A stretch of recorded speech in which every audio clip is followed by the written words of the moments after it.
It's important to document what happened in 2020 because the farther we go away from that year, the more I think it's clouded by all the really bad things, which is understandable because there were a lot of bad things.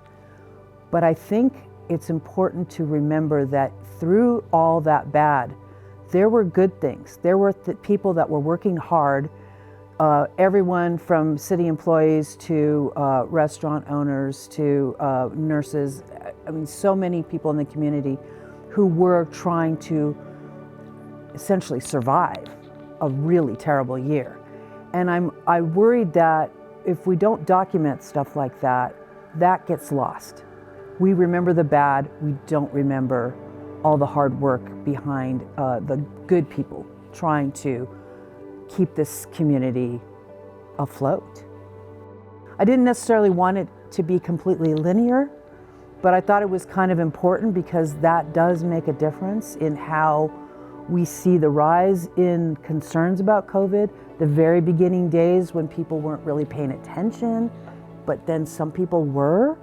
I thought was very fascinating that we're all living our lives and some of us hear little things, but you know, some people really knew we need to get ready for this.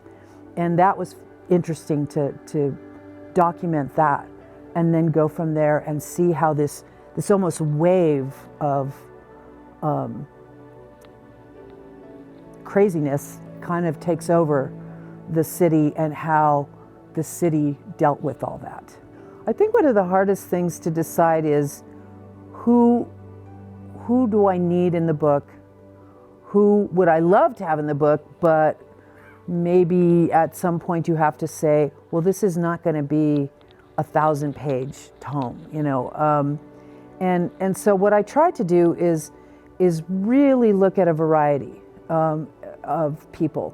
I didn't want this to just be city employees. I didn't want this just to be nurses. I didn't want this just to be everyone downtown.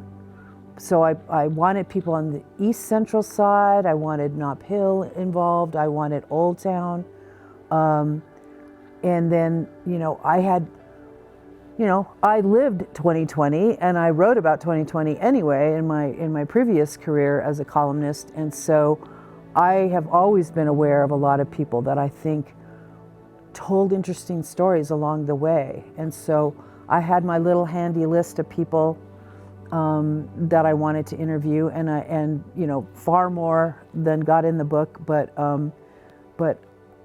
you know, you want to pick the ones that you think, you know, best represent a wide range of people who were involved in the survival of all of us in 2020.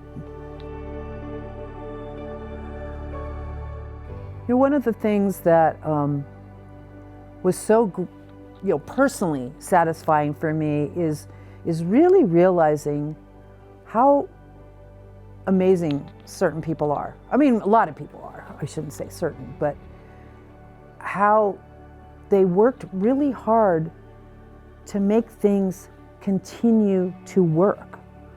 And I've always thought that, you know, even in the darkest days, there's always some bright lights. You know, that's always been my belief. And it was great to be able to tell the stories of those bright lights. And I feel like I would love for the public to know more about those bright lights.